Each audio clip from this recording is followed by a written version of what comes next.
I only heard the last word, Jank, but. Oh, I said, how you doing, Sharon? I'm doing great. Good to be here with you. And I hope you're doing great too. I'm hanging in there. All right, what's our next story then? Fed up, Jank. Federal Reserve Chair Jerome Powell says the Department of Justice has served warrants, if you will. Pull it up a little bit. Here we go again. Federal Reserve has been served with grand jury subpoenas threatening a criminal indictment, a move he calls unprecedented and politically motivated. Powell says the investigation is nominally about a multi-year renovation of historic Federal Reserve buildings and his testimony before the Senate Banking Committee last June, but he flatly rejects that explanation. So Cenk, what's your 2 cents on this federal prosecutors opening this criminal probe into a sitting federal chair? Yeah, I'm uncomfortable with the unaccountable nature of the Federal Reserve. This has nothing to do with that. This is trying to arrest the head of the Federal Reserve because he didn't lower interest rates in a way that a politician wanted to. That is mental. But also, Sharon, this is going to provide a clash between Trump and the business community. Who's going to win that clash? I have an answer, but let's get all the facts first. Okay, some more facts for you. Powell released a rare video statement, Cenk, warning that the investigation has nothing to do with renovations or oversight, everything to do with political pressure over interest rates. Listen. This new threat is not about my testimony last June or about the renovation of the Federal Reserve buildings. It is not about Congress's oversight role. The Fed, through testimony and other public disclosures, made every effort to keep Congress informed about the renovation project. Those are pretexts. The threat of criminal charges is a consequence of the Federal Reserve setting interest rates based on our best assessment of what will serve the public, rather than following the preferences of the president.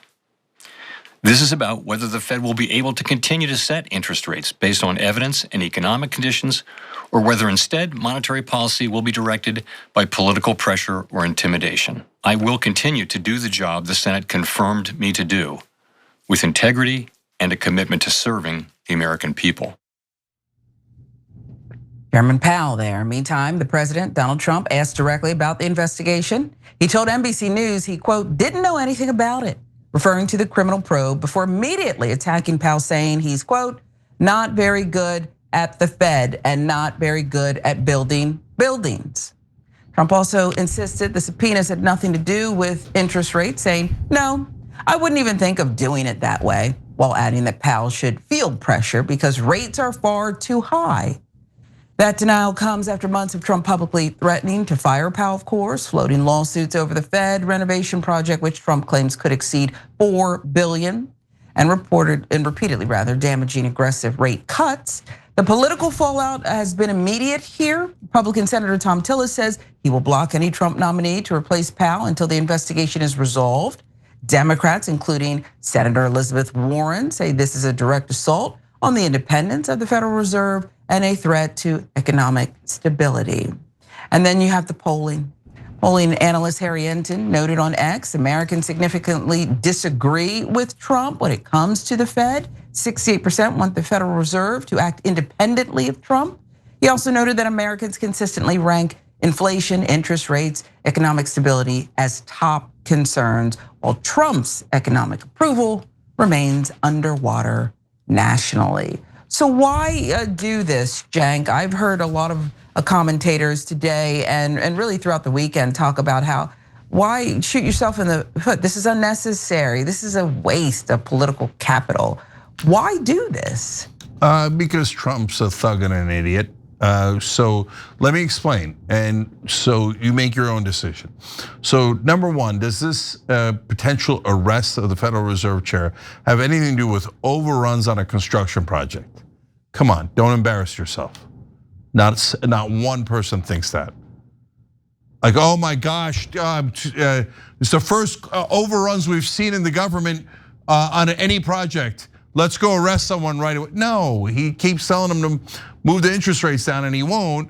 He threatened them in 1,000 different ways that didn't work. So now he's going to the nuclear option, which is threatening to arrest them. like I can't begin, if you're not familiar with how our system of government works, I can't begin to tell you how mental that is, okay? So now, what my opinion and your opinion on it, if you're at home, should be relevant, but they're a lot less relevant than the people with power. So in this case, that's the business community. And the business community has overwhelming power. So they have more power than anything else. They're the ones that drive the uniparty, and they're the ones that Trump sometimes seems to be fighting against. That's how he gets his populist credentials, his anti-establishment credentials, because in this case, he is fighting the establishment. The only problem is, this is a super, super, super rare case where it's not that like Trump is some sort of brave populist hero who's doing it for the people, right? If he was, I'd at least excuse it for good intentions. It has nothing to do with that, guys. It's just two different sides of the establishment, Trump being one of them, trying to gain an advantage. So in this case, why does Trump want it? Because if interest rates are lower, it heats up the economy. If the economy is hotter, going into an election in 2026, the Republicans are more likely to retain the House. Hence, Trump is more likely to retain power and not be impeached. Because if the Democrats hold the House, he believes, rightly or wrongly, that he'll definitely be impeached again. So he's trying with all of his might, not on behalf of the American people. If you're a populist who has issues with the Federal Reserve, does this help address that? No, it doesn't change the structure of the Fed at all. So this is a fake fight. This is not about populism at all. This is me no like Jerome Powell, me want lower interest rates. But that also has a giant downside too, even no matter where you are on the political spectrum. If you lower the interest rates, you know what becomes more likely? Inflation. So Powell is trying to keep a balance where we have as good an economy as we can. Why? Because the business community wants a really strong economy, right? It's not like they want a weak economy. And so at the same time, they don't want inflation because they know inflation is a disaster for everyone involved, including the business community. But Trump doesn't think like that. Trump is short-term lizard brain. So he's like, me want hot economy good. Me want before elections. Me want Powell to lower rates. If Powell doesn't lower rates, me threaten him with civil lawsuit. Me threaten him with firing him. Oh, those didn't work. Me threaten with arresting him. We will put him in prison. That way I will be a good thug who is leader of this country. No. So this is stupid to the nth degree. I can't believe he's found a way to get me to agree with the Federal Reserve. I don't think he meant it, but somehow he twisted things around so much, it got to that point. No, this is nonsense. Sharon, what are we doing here? And by the way, his arrest of his political opponents before James Comey and Letitia James, spectacular flops. Like the judges were like, you didn't even bring in accredited lawyers. Bozo the Clown is representing you. And Ronald McDonald came out of retirement to try this case. So Jerome Powell isn't gonna get arrested, but even threatening it is really undermines the kind of democracy we're trying to run here. So Sharon, what are your thoughts on it? Well, if you're now aligned with the Federal Reserve on this occasion, the polling's against what Trump is doing, so the people aren't with him. The business community, as you said, is super strong. I'm not sure I even understand why Jerome Powell, except for personal reasons. I guess I get it, although he didn't want to make any statements when the other woman was under fire. I'm not sure why he even spoke to camera and gave this statement. We get it. So I don't even know if that statement's gonna help the confidence or whatever he was trying to do there. Do you? Yeah, so the reason why he's saying like, oh, this doesn't have to do with interest rates is because if he says it has to do with interest rates, it's gonna get thrown out of court on day one. So they're just gonna read, oh, the president said that he was arrested for not moving interest rates, because Trump does that all the time. He accidentally admits things, so he must have been told 100 times over. Now remember, Mr. President, if we wanna arrest them, do not say it's about the interest rates, because the judge will then go, okay, this has nothing to do with the construction over costs, this is a political maneuver, dismissed, right? So that's why he's trying to cover it. By the way- But what about Powell? Why does he bother to to talk about it? Oh, because Powell is horrified. He's like, "Are you really going to arrest me?" And what you have to understand, Sharon, is so many people in like the power circles are enormous cowards, and I get why. Why? Because we don't have that much to lose. It allows us to be braver. They have a lot to lose. So the minute they run into a guy like Trump, they run for the hills. So Powell wanted to be clear here. No. I'm not gonna do this mealy mouth BS.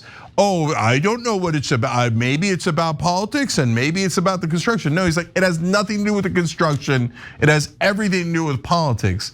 And I love that he did that. I thought that was strong and I think it was the right message. And now to the question of who's gonna win on this one.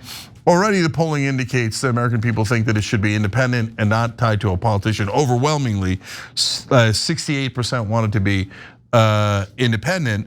Only 19% agree with Trump, so that's already a disaster. But on top of that, the Chamber of Commerce, corporations in this country are the most powerful force, not only in the country, but on planet Earth in the history of time. So yeah, from time to time, they have temporary losses to Donald Trump on tariffs. Very rarely losses to anyone on the Democratic side, right? But in this case, they're not gonna lose this one. The courts have been jam-packed, not with conservatives, but pro-business judges. So even when they go to the courts are gonna be like, you mess with the Chamber of Commerce? You serious? There's no way they're gonna throw this out immediately.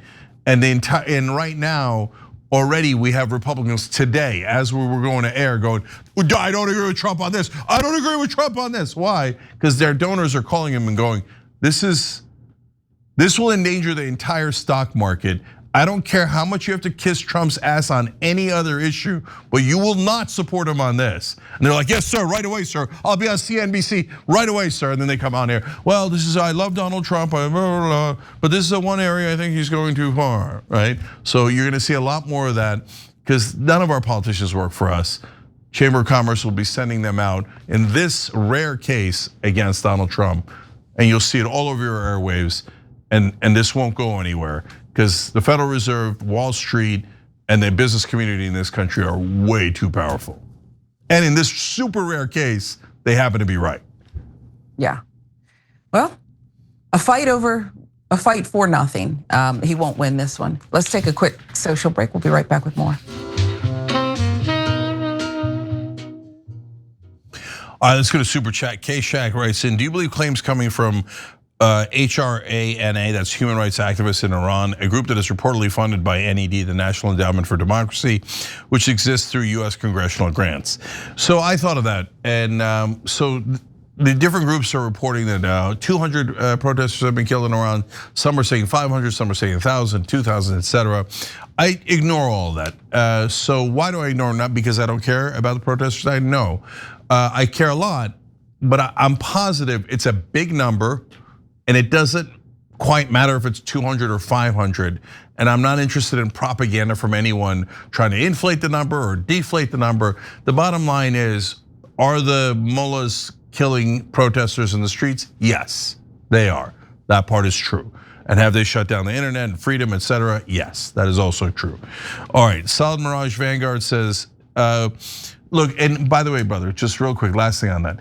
The time you have to care about the propaganda is when they go, okay, a lot of human rights groups are reporting 200 dead, but we're reporting 2,000 dead, and that is why we should bomb Iran. Okay, no, I'm not interested in your opinion on bombing Iran.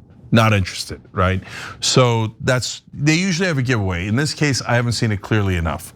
Solid Mirage Vanguard says, we've arrived in historic times. The US government has turned into white hooded supremacists. Those who once fought apartheid now reward the monsters of Israel, playing victims while breaking every international human rights law. Well, I mean, there's a lot of truth to that. Israel does break all those laws. We do encourage them, we aid and abet them. In fact, we finance all of their law breaking. And yes, they're just as bad as apartheid South Africa. They've been enslaving 5.5 million Palestinians for 58 years, saying they deserve no freedom and they should not have human rights. So that's as disgusting a racist policy and dictatorial in their reign over the occupied territories as you could have. And us funding it even $1 is a moral stain on this country given to us by Israel first. Original Props writes in on YouTube member section, when Congress passed the Patriot Act, there was talk of what if they use it against its own citizens? Now with Trump deeming people that don't agree with his politics as terrorists, we're screwed. We are if it sticks, but I think a lot of people are gonna push back on it as we imagine, but you're right to sound that warning siren for sure. S Pluto Records says, yay, Sharon. Kancho Dongchim writes in, I'm a massage therapist and I've had to do more training than ICE. Hilarious. So that's also true. Guys, check out the MLK collection on shoptyt.com. MLK Day is coming up. Every time I wear one of the MLK shirts, I get a great compliment every time. So check it out, shoptyt.com.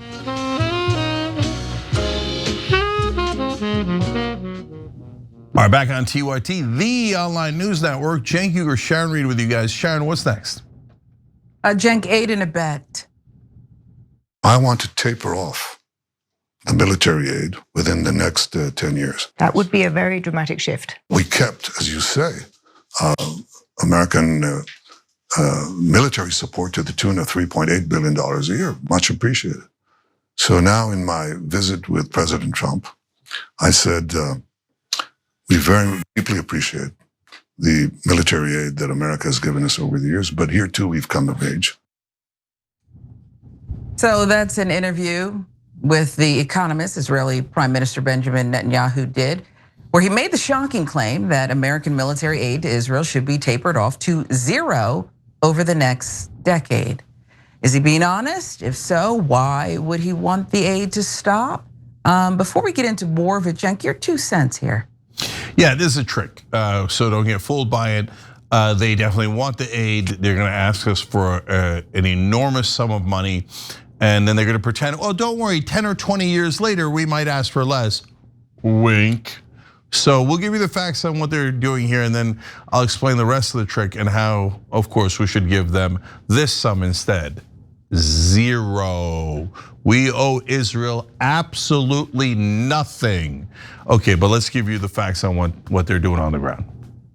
Yeah, under the current US-Israel Memorandum of Understanding that expires in 2028, America gives Israel $3.8 billion in military aid every single year, not including the supplemental aid we've sent over the past several years. American aid makes up about 15% of Israel's defense budget. Show you how that looks. Since 1946, we've given Israel over $300 billion, adjust the numbers for inflation, in total economic and military assistance, more than any other country. But Netanyahu says it's finally time for Israel to stand on its own. Here's his reasoning. We've come of age and we've developed incredible capacities.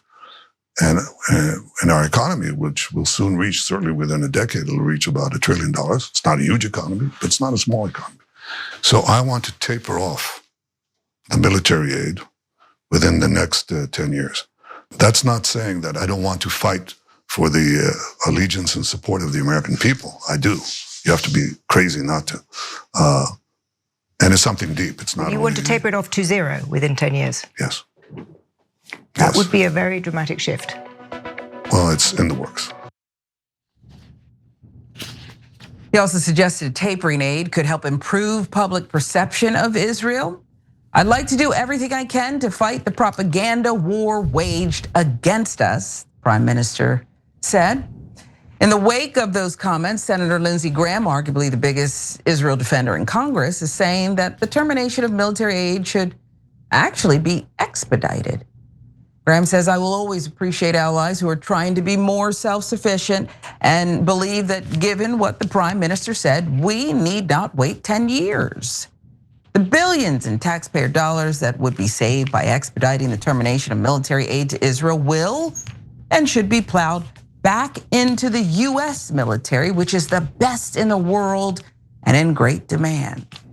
Graham said he's been presenting a proposal, he will be rather, presenting a proposal to Trump soon.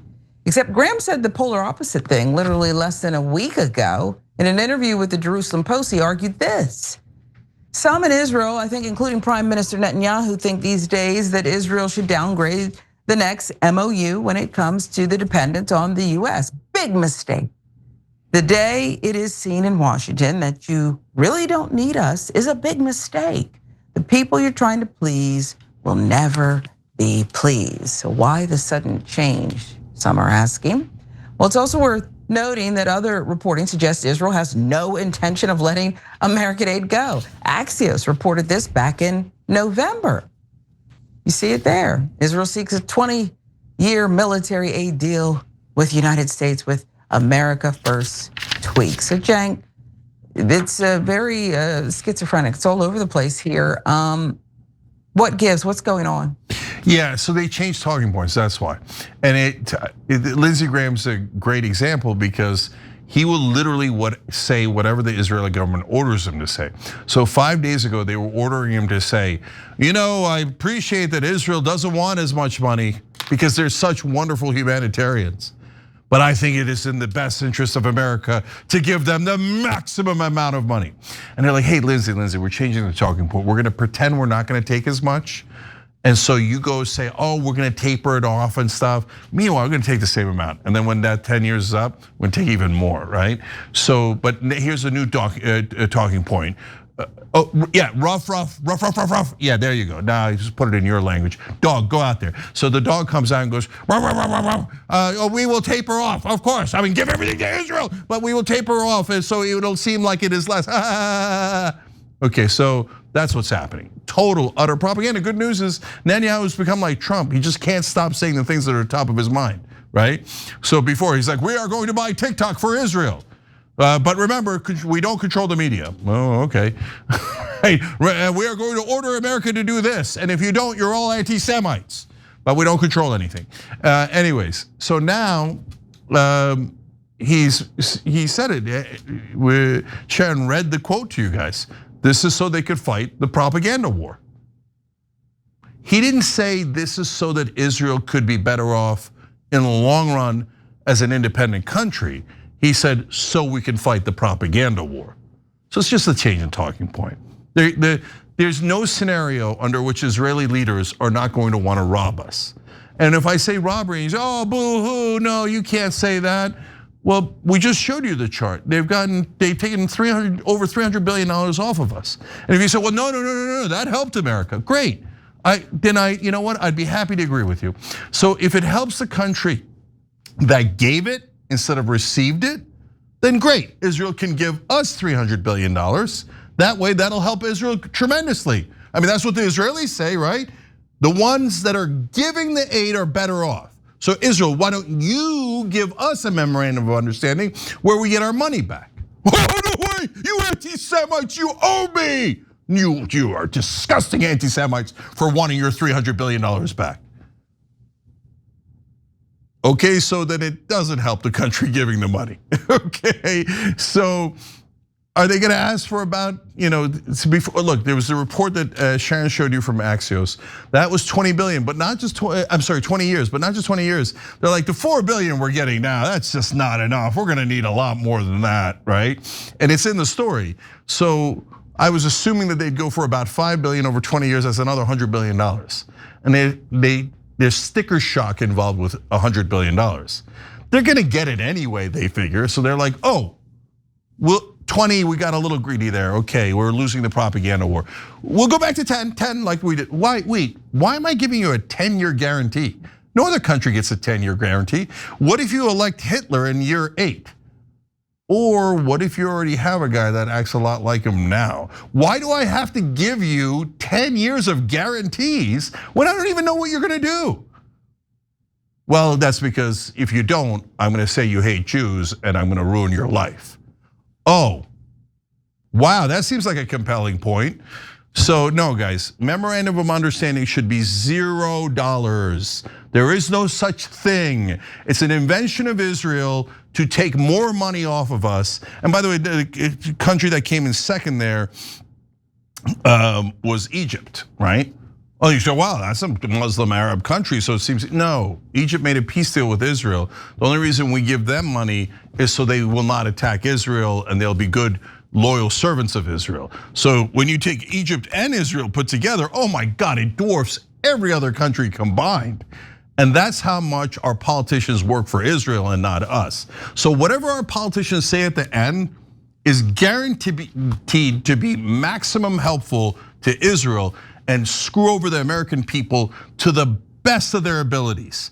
So the only question is, what's the best marketing for it? If we call it 40 billion or 30 or 50 billion, can we shove it down the throat of the American people with the help of almost all of American media and all of the American politicians?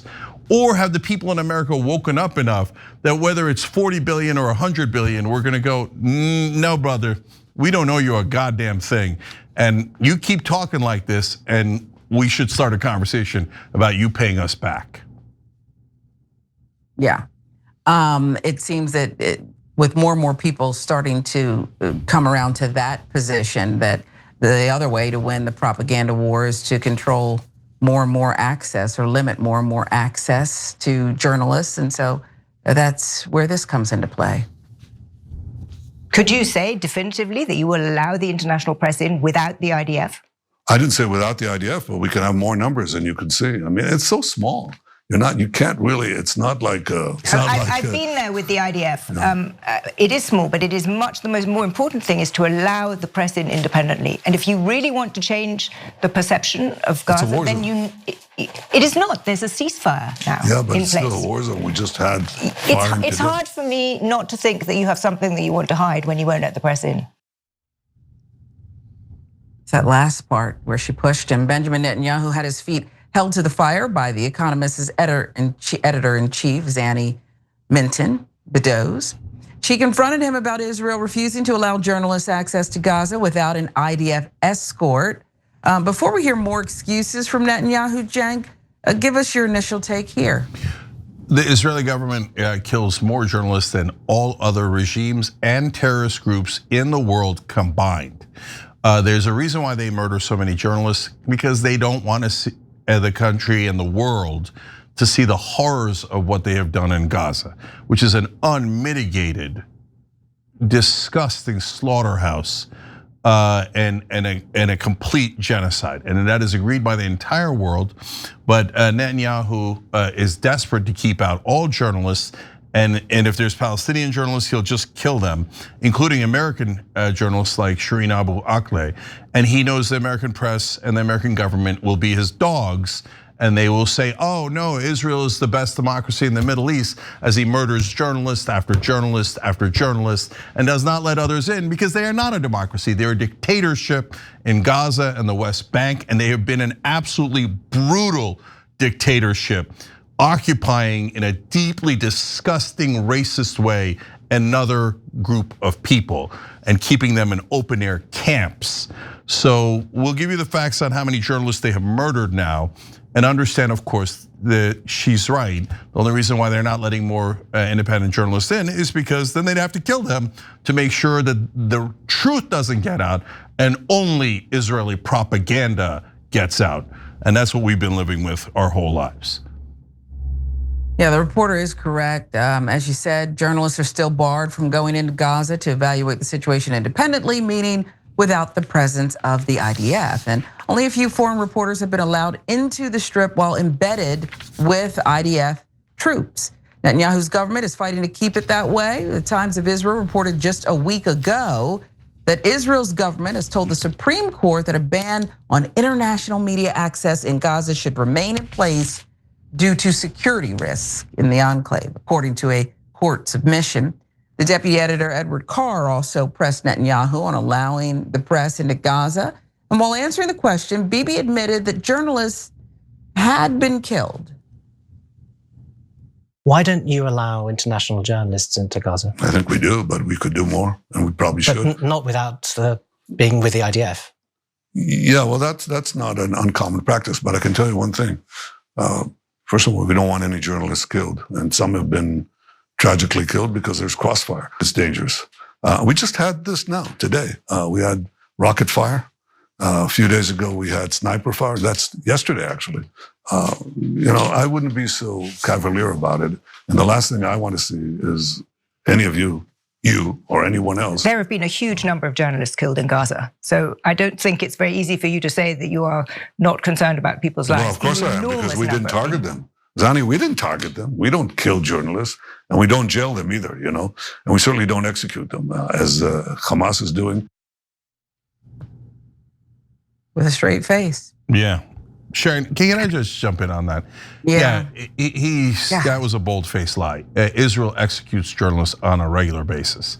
So we're gonna give you the numbers in a second. I'm gonna let Sharon go, but Shireen Abu Akleh was shot and killed by a sniper. She's one of the most famous journalists in the Middle East. She was an American, and New York Times, CNN, American government, all had to acknowledge, yeah, that was an assassination. Israel murdered her. And by the way, our government asked for no consequences for an American journalist being murdered by the state of Israel, because we're not allowed to object to our overlords. They run us, so we can't say, hey, sorry, but like the Saudis, that's another ostensible ally of America, they murdered a journalist. He wasn't a US citizen, but he worked for the Washington Post, and what they did to him was horrific, Khashoggi. They killed him, assassinated him, dismembered him, etc. In this case, same exact thing. There's no dismemberment, but they shoot her in the neck and murder her. And everyone acknowledges that they murdered her, except no controversy, no outrage. The American government grovels to Israel. It goes, oh, please murder more of our journalists. We're so sorry we ever brought it up. Has the murderer been arrested? Has America asked for the Israeli assassin who murdered an American journalist to be arrested? Absolutely not, because we're their client state. Even though we give them $300 billion, we work for them. And we're not allowed to criticize the beloved Israeli government. Our politicians are the most corrupt, disgusting people. They work for a foreign government. They never protect us. But it's not just that one American journalist. They've killed hundreds of journalists. And yes, from hundreds of yards away, usually a chest or a headshot, because they're assassins, they're terrorists, and they're definitely targeting the journalists on purpose. More numbers, Sharon. So here's the reality, Cenk, of what's happened in Gaza since the war began. Nasser Abu Bakr, chairman of the Palestinian Journalist Syndicate, reported that more than 255 journalists were killed in Gaza, representing 18% of the overall number in the Strip. More than 500 wounded. Israel arrested over 200 others. He said they didn't arrest, who were subjected to extreme torture in prison. Additionally, relatives of journalists also were killed or targeted. Gaza has become the deadliest place for journalists ever. The Committee to Protect Journalists released a report last year. It found more journalists were killed in 2024 than in any other year in the past 3 decades. Nearly 70% were killed by Israel. 2024, the deadliest year. So I guess Netanyahu is correct when he says Gaza isn't a safe place for reporters. Cenk, he's just lying about who's carrying out the most violence against them. Do you think Israel will allow journalists to go into Gaza independently at any point? Will they be forced to? Well, they're not forced to do anything. They're mighty Israel. They will force the world to do whatever they want. Will not go in other direction. Now, if you say, hey, Cenk, that sounds hyperbolic, and golly gee, are you targeting poor, tiny little victim Israel in an unfair way? Well, let's see what's fair and unfair. I mean, look at that Committee to Protect Journalists number. They lapped the field. They killed more journalists than all other countries and terrorist organizations combined, and it wasn't close. Israel killed 70% of the journalists that were killed in 2024, everyone else combined only killed 30%. And then they broke a record because Israel was slaughtering journalists at such a fever pitch. No one has ever seen journalists being murdered at this rate. Now, those are facts.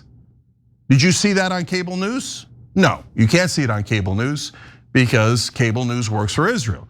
So if you said this on cable news, you'd probably be fired. And you'd say, well, but it's true. And your editors would say, yes, it's true. But facts have a well-known anti-Israel bias.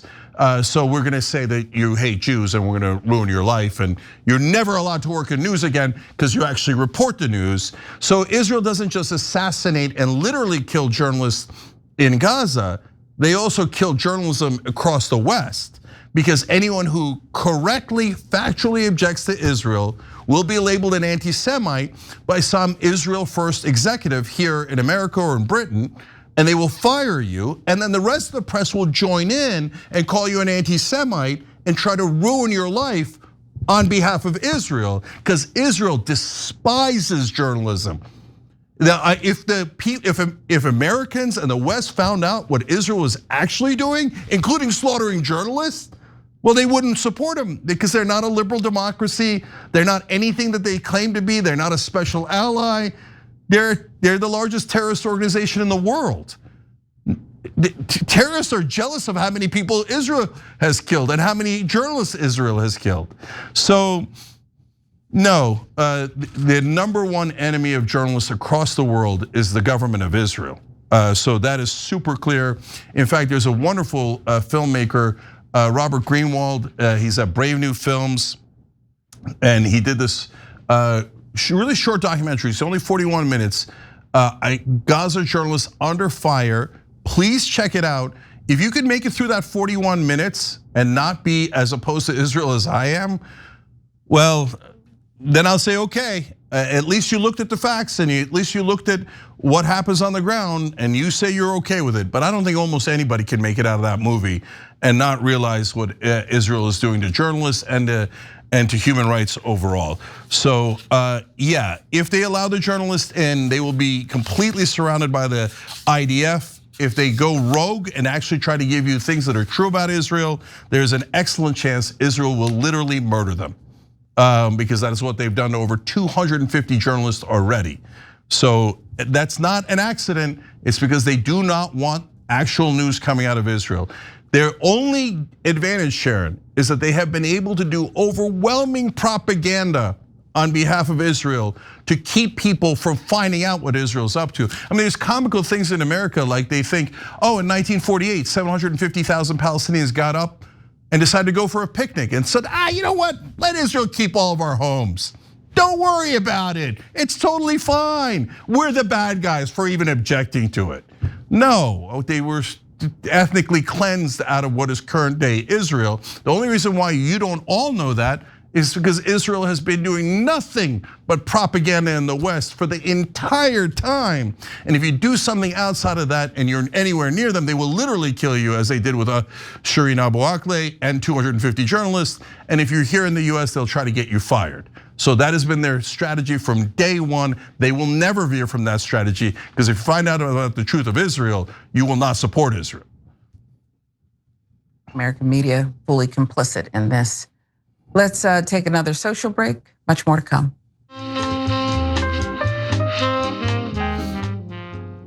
All right, let's go to members on TYT.com. CK Progressive says, saw Anna's debate with Pearl Davis over the weekend. Anna won easily, and it was shocking how unprepared Pearl Davis was to debate Anna. So guys, when we do outside interviews, we put it up on TYT.com/press. I hope we can put that debate up, because it was a political bloodbath. At the end of I've never seen a debate like that. At the end of the debate, one of the analysts said, you'd have to be the R word to think that Anna lost. And another one said, it's not fair. She's one of the Michael Jordans of debating in America. And so to see her like absolutely rout the other person was a joy to watch. They were arguing over feminism. They brought in this woman, Pearl, to say that women shouldn't have equal rights. I mean, how are you gonna win that debate anyway? So it's almost like the crowd felt bad for Pearl by the end. So check that out when you get a chance. Mongoose Dragon says Rubio's an evil little boy, which is kind of a hilarious way of putting it. Don Dada Dragon says, Cenk, I said if Renee Good was a Floridian, we would be talking about Florida's run over protesters law. In this guy's case, we would also talk about it. When the law first came out, I was against it. In this guy's case, I can understand it sort of. Wishing bloodshed isn't good for anyone. Yeah, guys, I hate those laws that allows people to run over protesters. It's mental. It's wildly illegal to have a law like that on the books. But it's true of everyone. If you, as I said in the first hour, if you're in a car and there's anybody around, protesters, ICE, it doesn't matter. Don't go anywhere, don't go anywhere. You'll be in a lot of trouble, and you physically and legally if you run over anyone, so don't do that. And also don't shoot women in the head who are unarmed 3 times. Like, it's amazing that we have to clarify that these days, but apparently we do. Eclectic wrote in, protests should always be peaceful. Once you use violence, you've lost the argument and done damage to your cause. That is 100% right. Asimov's Prophet says, can Renee's family, I already read that one. But Asimov's Prophet wrote back in, Cenk, so you might want to tell us what the line is when we should panic. I have the feeling that when we get there, we won't see you on the air anymore, or is that the line? No, guys, look. Lines are, if he doesn't follow the Supreme Court, if he doesn't follow Congress, and there's a couple of other bright lines. Once we've crossed that, that's the Rubicon. And so that still doesn't mean you do the protest in the wrong way, because then it'll be counterproductive. But I'll tell you all along what we have to do when we get there. But for now, peaceful protests, and they have to be peaceful. Anyone doing violence is undermining your cause and might literally be an agent for the other side. So keep it peaceful, but keep protesting. Nerd Ferguson says, we're about 2 years away from Trump having Dr. Evil trapdoors that drop his enemies from their chairs into shark pits. He almost suggested that, okay, not the trapdoor part, but the part with the sharks on their legs.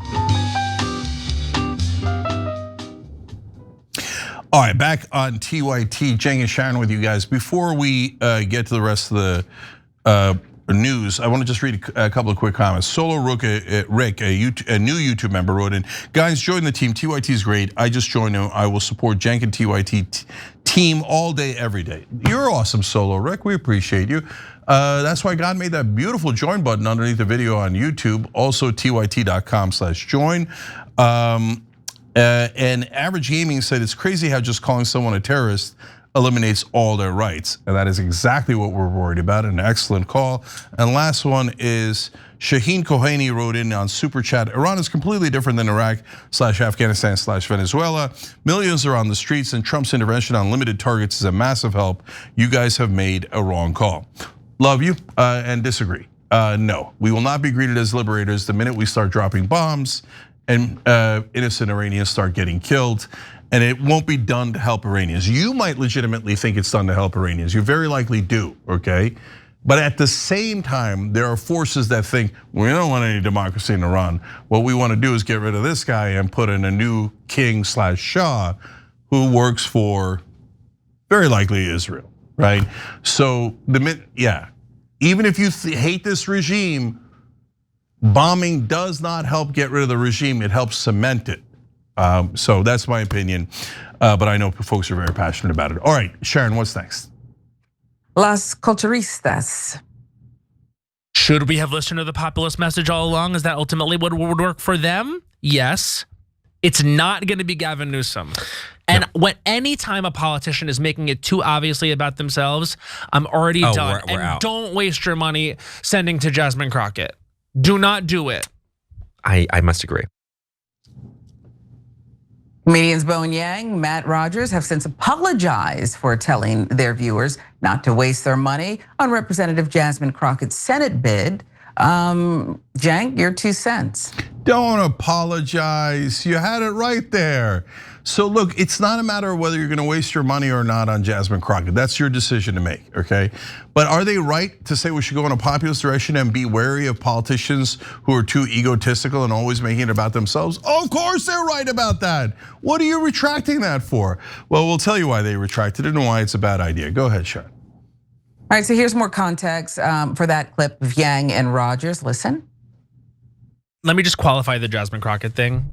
She's not gonna win a Senate seat in Texas, you guys. Like if Beto O'Rourke couldn't do it, like Jasmine Crockett is not gonna do it. She is and it's nothing against her. It's just that she is a politician and that she is like, like very well defined already. And I think it's my opinion that we are gonna need someone who is less defined at this moment that then rises up. Like I'm interested in this Tallarico guy from Texas. Oh, I don't know him. I'm just interested in him. Okay. You know what I mean? I'm like, I haven't seen him before. It would be hard for them to define him as anything other than what he is, which is like a rising Democratic politician from someplace like Texas, who is like, yes, speaking a little bit to the middle, but at least he's someone that like we can't define already. Okay. You know what I mean? Like Gavin Newsom is defined. Yeah. I believe Jasmine Crockett is defined. Yep.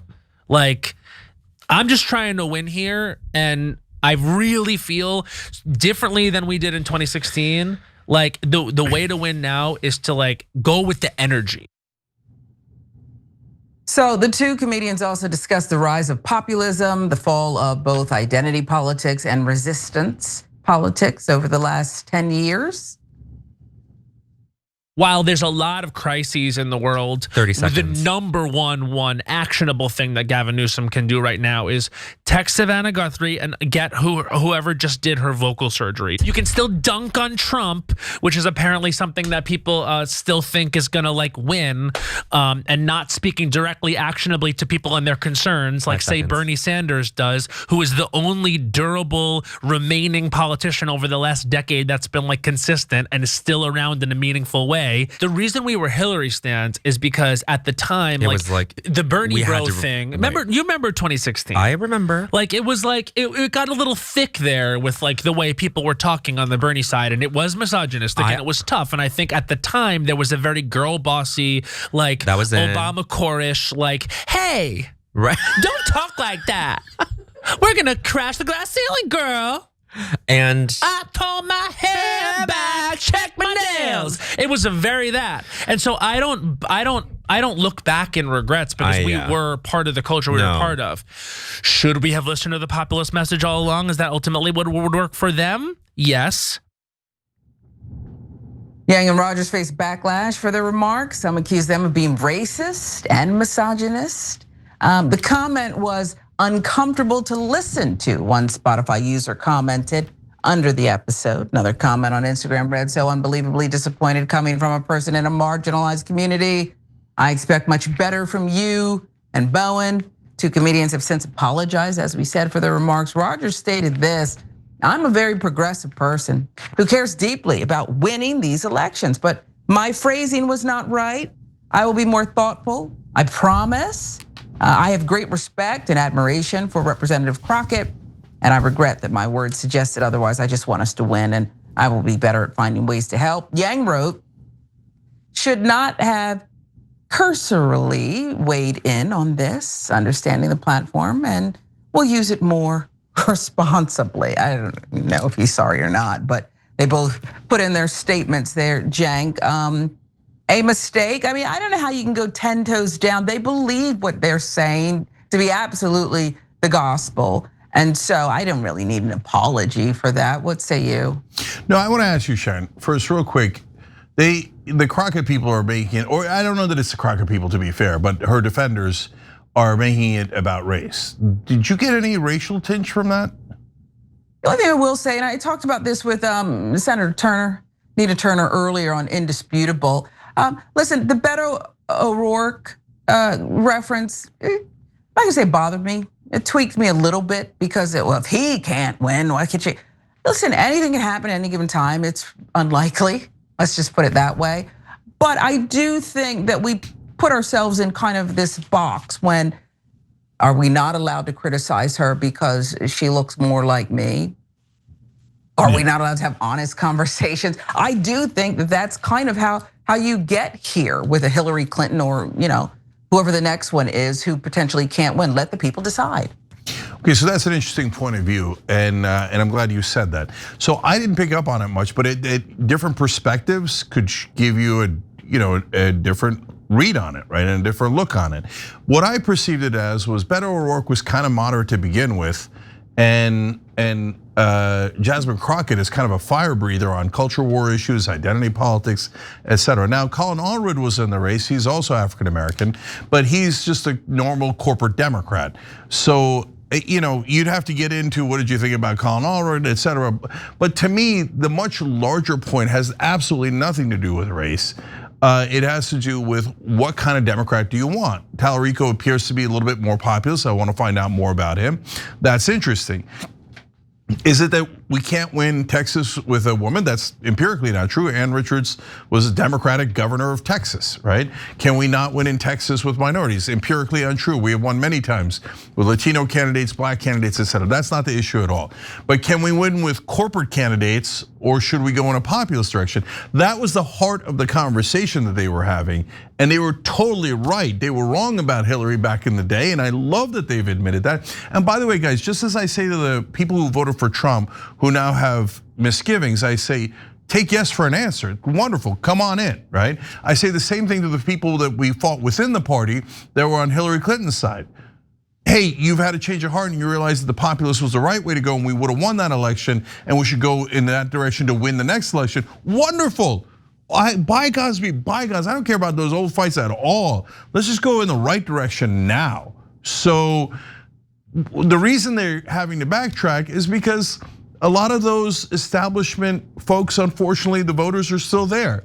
And guys, I got open minds for you. I got open hearts for you. I know you want to do the right thing, but stop beating back influencers, hosts, pundits on your side that happen to disagree with you. Because what you're doing is you're driving out all good, healthy differences of opinion within the party. You're driving it out of the party. And then what are you left with? Hillary Clinton, Joe Biden, Kamala Harris. And these have not worked for us. And the most important thing in Texas is who's going to win. And who's going to win is the person who is more populist. There's no way they're voting for a corporate Democrat in Texas. It's not gonna happen. So I wish they had not walked it back, but don't lose sight of the silver lining here. A lot of shows like theirs, I was just on I've had a podcast last week. They're in the same exact place where they're saying, we were wrong to be so diehard about Hillary and the others. We should have been more open-minded. That's a beautiful development. So if you're a progressive or a populist or just a Democrat who cares, take that and run. That's a great day in America. Yeah, when you allow healthy debate, I do think that's when the strongest candidates emerge, and you don't have this closed view and like what hit us come election day. 100%. All right, everybody check out Sharon on Rebel Headquarters. That's also on YouTube. When we come back, we're gonna give you the revolution. Ryan Grimm from Drop Site News is gonna join us. They have broken a series of stories about Israel that is devastating, and about Jeffrey Epstein as well. We wanna talk to him about it. And now they're being sued by some of the pro-Israel forces, of course. So there's a lot to talk about. Ryan Grimm when we return.